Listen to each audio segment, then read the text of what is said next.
سلام علیکم، بفرمایید. الو، سلام علیکم. علیکم السلام و رحمت الله و برکاته. خوب هستیم آقای انصاری؟ سلامت باشید. بیننده گرامی، خودتون رو معرفی کنید، از کجا زنگ میزنید؟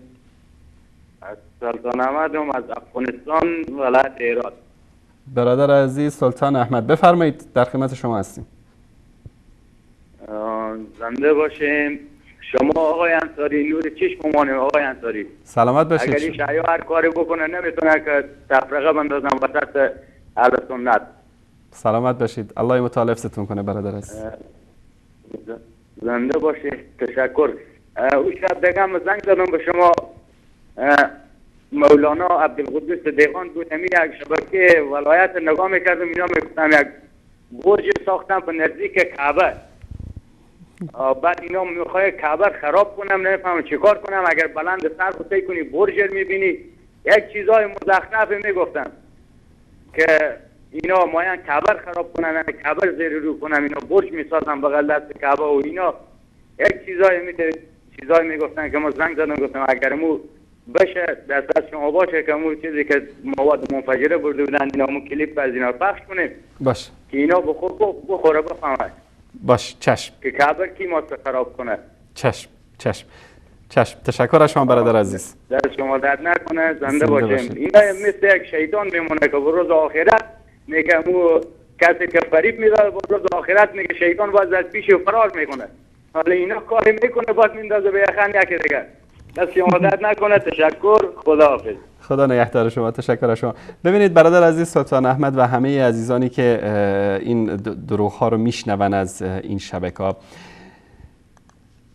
اصلا کسی که میخواد کعبه رو خراب بکنه، اینجا در افغانستان عزیزانی که در افغانستان زندگی میکنن یک مسئله دارن، میگن که بگیرید تا نگیردت، یعنی تو برو طرف رو بگیر قبل از اینکه اون تو رو بگیره. اینا همین کارو دارن میکنن. آی میخوان کعبه رو خراب بکنن، آی فلان بکنن، آی این ساختن، آی برج ساختن، هدف اینا خراب کردن کعبه است. حالا حقیقتا کی میخواد کعبه رو خراب بکنه؟ کعبه رو همین امام زمانی که در موردش صحبت میکنیم اصل این میخواد کعبه رو خراب بکنه. کعبه رو خراب میکنه، با خاک یکسان میکنه و حتی مساجد رو هم خراب میکنه. دوستان عزیز، این کتاب بهار الانوار هست.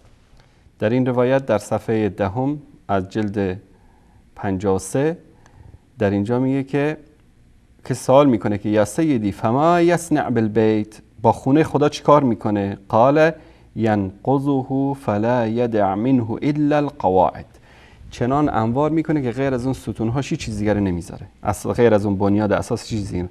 التي هي اول بیت وضع للناس ببکه فی عهد آدم، همون حالتی برمیگردونه که در زمان آدم علیه السلام بوده. والذی رفع ابراهیم و اسماعیل الی آخری. بعد اومدن اینا گفتن که بله امام زمان این که میخواد خراب بکنه مسجد پیامبر رو و مسجد رسول الله صلی الله علیه و سلم رو، این هدفش نیست که این رو خراب بکنه، هدفش اینه که این رو برگردانه به همون اساسات اولش. دوستان اینو نشون بدن. صفحه 408 جلد 53 در اینجا میگه که از ابی عبدالله روایت شده که القائم امام زمان یهدم المسجد الحرام حتی یرد الی اساسی، مسجد الحرام رو نابود میکنه تا به اصلش برگردونه، و مسجد الرسول الی اساسی، مسجد رسول صلی الله علیه و سلم به همون حالت اولش میخواد برگردانه. تشکر میکنم از دوستان عزیز. این کارایی است که امام زمان انجام میده در اونجا. اما وقتی که ما جستجو کردیم و دیدیم که تنها هدف خراب کردن مسجد الحرام و ساختنش بر اون اساس اون قواعد اولی که ابراهیم و اسماعیل ساخته نیست، هدف چیز دیگه است. دوستان این کتاب رو نشون بدن، کتاب الوافی از علامه شون فیض کاشانی، اینم در ایران چاپ شده در قم. در حدیث شماره 14502 میگه خلاص داستان طویلی است. یک روزی پیش حضرت امیرالمومنین علیه السلام در مسجد کوفه نشسته بودیم. اذ قال یا اهل الکوفه لقد حباکم الله عز وجل بما لم يحب به احدا. الله سبحانه و تعالی شما رو چنان دوست داره که کسی دیگر اونطوری دوست نداشته. و از فضلش این است که مصلاکم بیت آدم، این جایی که شما نماز میخونید خونه آدم، و بیت نوح و بیت ادریس و مصلا ابراهیم الخلیل و مصلا اخی الخضر علیه السلام، که این نمازگاه شما، مصلای شما خونه آدم و خونه نوح و خونه ادریس و مصلای ابراهیم خلیل بوده و مصلای خضر و مصلای، و اینجا جایی است که من نماز میخونم. و این مسجدکم هذا لاحد الاربع المساجد التي اختارها الله تعالی لاهلها. این مسجد شما یکی از مساجدی است که الله سبحانه و تعالی این رو اختیار کرده برای اهلش. و کانی به قد اوتی یوم القیامه فی ثوبین ابیضین یتشبه بالمحرم. این روز قیامت این مسجد شما مانند یک محرم، مانند یک کسی که احرام بسته، دو پیرهن سفید به اصطلاح احرام بسته، مانند یک محرم، یشفع لاهلی، برای اهل خودش شفاعت میکنه. لمن صلى فیه فلا ترد شفاعته، شفاعتش رد نمیشه. ولا تذهب الایام، روزها نمیگذره، واللیالی و شبها، حتی وقتی بیاد که ینصب الحجر الاسود فی، حجر الاسود رو در این مسجد نصب خواهند کرد. ولا یعتین علیه زمان یکون مصلی المهدی، اون زمانی است که اینجا میشه مصلای مهدی. یعنی وقتی حجر الاسود رو میارن در اونجا نصب میکنند، در حقیقت کعبه رو امام زمان میاد خراب میکنه و برمیگردانه به اصلش. اصلش کجاست؟ مسجد کوفه است. ببینید ادامهش خیلی جالبه.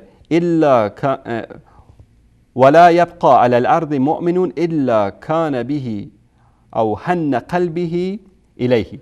در روی زمین مرد مؤمنی نخواهد ماند، انسان مؤمن نخواهد که قلبش مشتاق رفتن به این مسجد کوفه خواهد بود. فلا تهجروه، این رو ترک نکنید. و تقربوا الی الله عز وجل بالصلاه فیه، به الله سبحانه و تعالی نزدیکی بکنید با نماز خواندن در آن. وارغبوا الیه فی قضاء حوائجکم، اینجا به اصطلاح برای قضای حوائجتان به طرف این مسجد راغب بشید.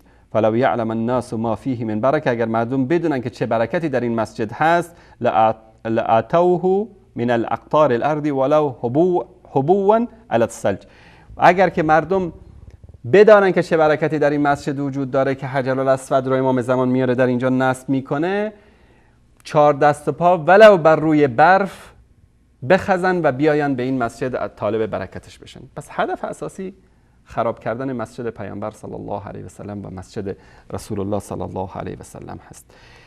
و جنایات دیگری که اینا انجام دادن و من انشاءالله فیلمش هم نشونتون میدم که مواد منفجره برده بودن در مکه، میخواستن در اونجا منفجر بکنن در بین زوار بیت الله الحرام که دستگیر شدن و چند سال به اصطلاح بعد از اون درگیری‌هایی که رخ داد در مکه.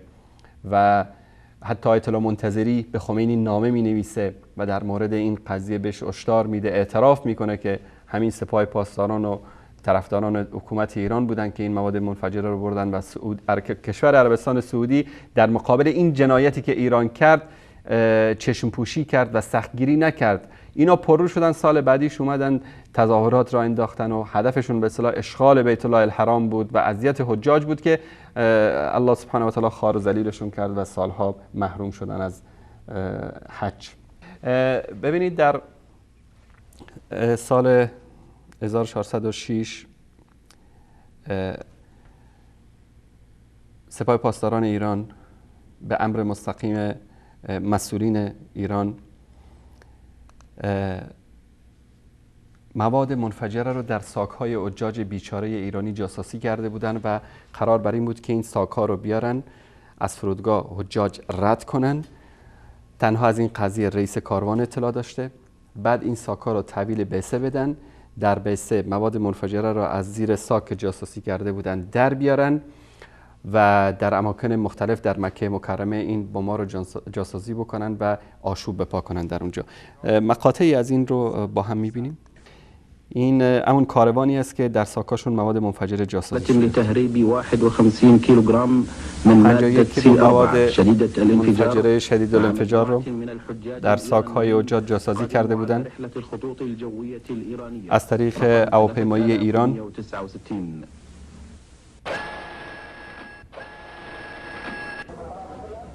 تبدأ الإجراءات الأمنية منذ وصول الحجاج إلى أراضي المملكة. بعد از بازرسی ساک‌های اینا در فرودگاه جده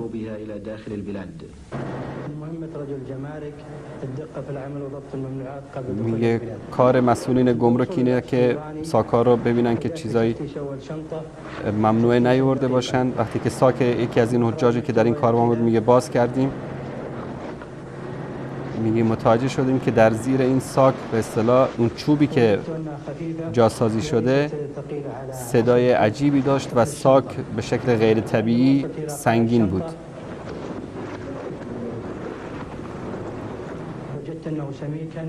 بعد میگه این چوب دیدم که این چوب کمی غیر طبیعی است و کلفت است. میگه وقتی که اینو رو زدیم رو چوب متوجه شدیم که این دو چوبی است که در بینش به اصطلاح موادی جاسازی شده.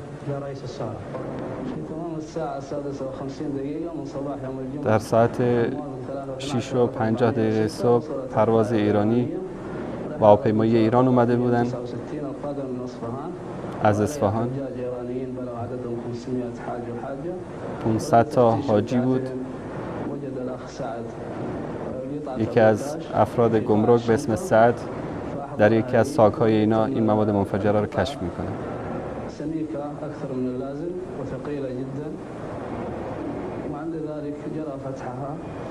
این رو باز کردن و یک ماده سفید رنگ در این ساک‌ها وجود داشت. نیروی ویژه اومدن و این ساک‌ها رو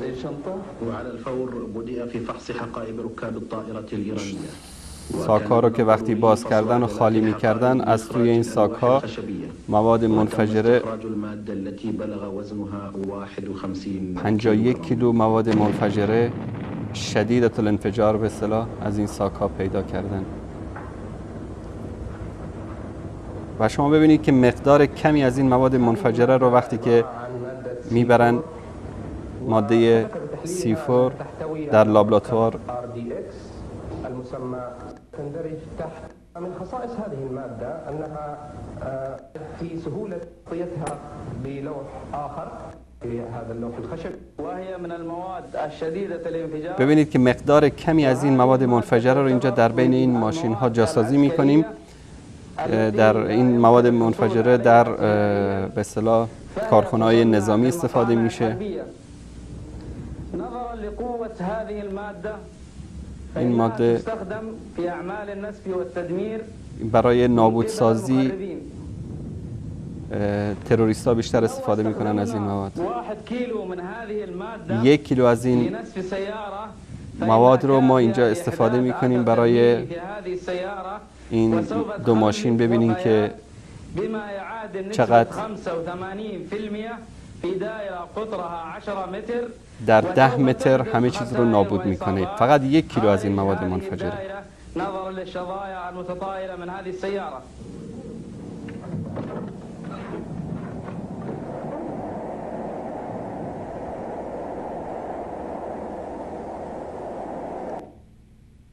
بله.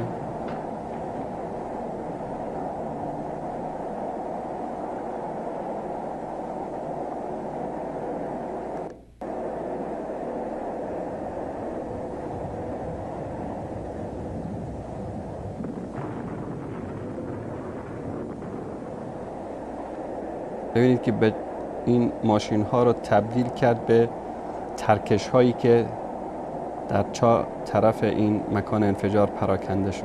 آثاری ببینید از این دوتا ماشین. التي تم ضبطها مع الحجاج الإيرانيين هي 51 كيلو جرام من مادة C4 أي هذه المادة. هذه الكمية لو تم استخدامها في نفق أو اگر این رو میگه این مواد رو در یکی از تونل ها یا در مسجد الحرام یا در جای دیگری استفاده می‌کردن صدها هزار حجاج رو به قتل میرسند. این ببینید که رئیس کاروانشون که اعتراف میکنه خیلی جالب است. این مواد منفجره رو بخوایم ببریم به سعودی به خاطر اینه که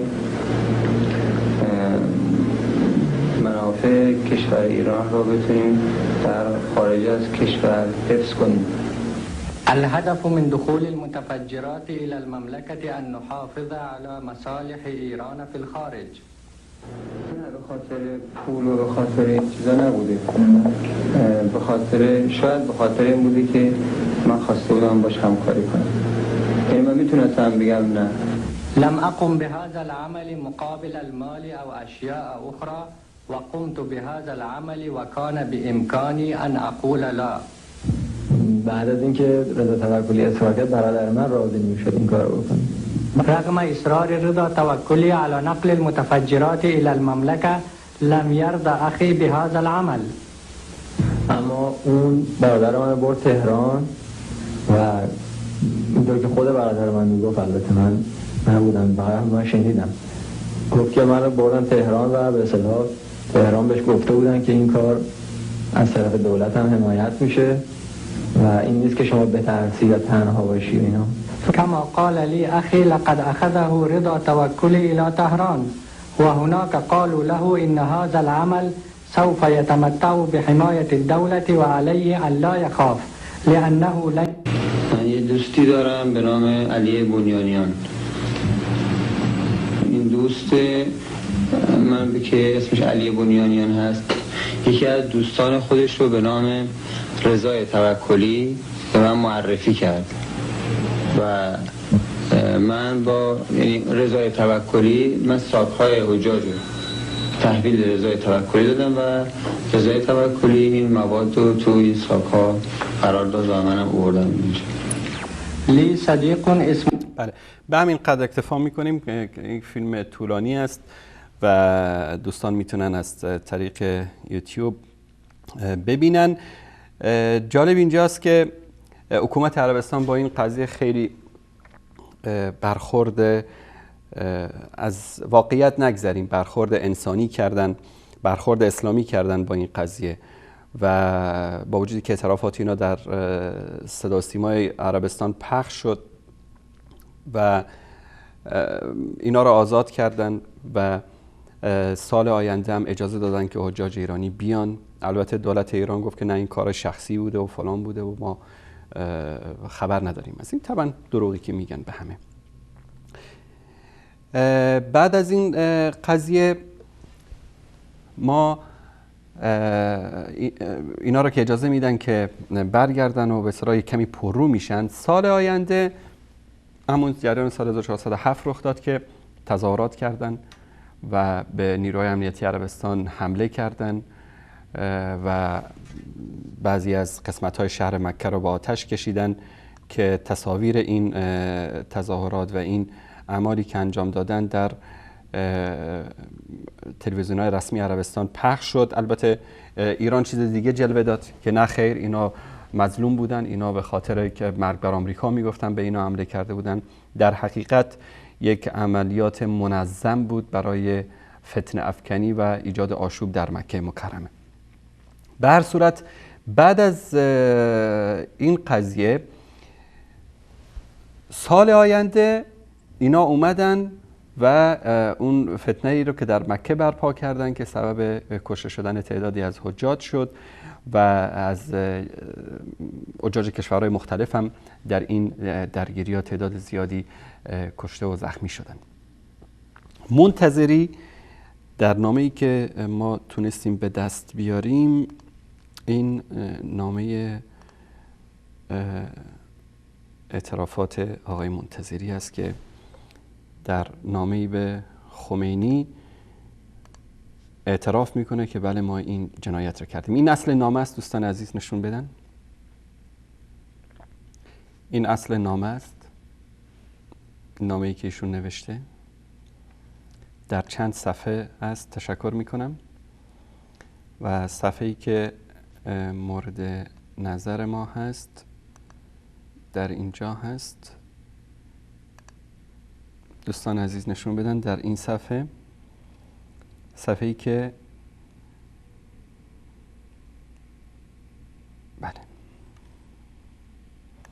در اینجا مطلب دوم، اینجا راجع به مسئله حج نمیدانم وقایع مکه را تا چه اندازه به حضرت علی گزارش دادند.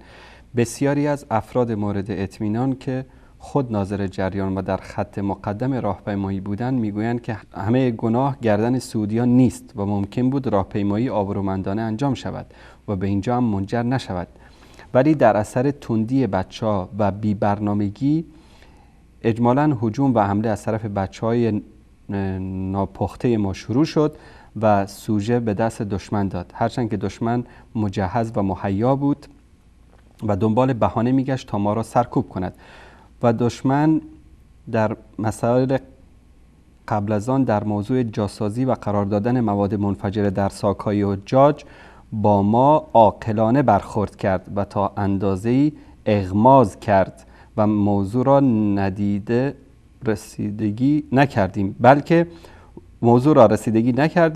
مغرور شدیم و در سال بعد چنین مصیبت بزرگی برای عالم اسلام رخ داد و دشمن از موضوع سال قبل نیز بهره برداری کرد.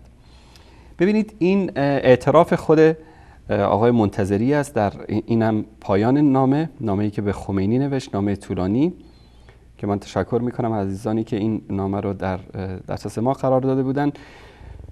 در تاریخ 5 رمضان سال 1408، یعنی حدود میشه گفت 9 ماه بعد از جریان کشتاری که رخ داد در مکه در سال 2 سال 67. اینم مهر و امضای آقای منتظری. اعتراف خود قائم مقام معظم رهبری که خودمون ساکا رو جاسازی کردیم، فرستادیم، دشمن عاقلانه برخورد کرد، با اغماض برخورد کرد، ما پررو شدیم و سال آینده رفتیم مصیبت رو به بار آوردیم.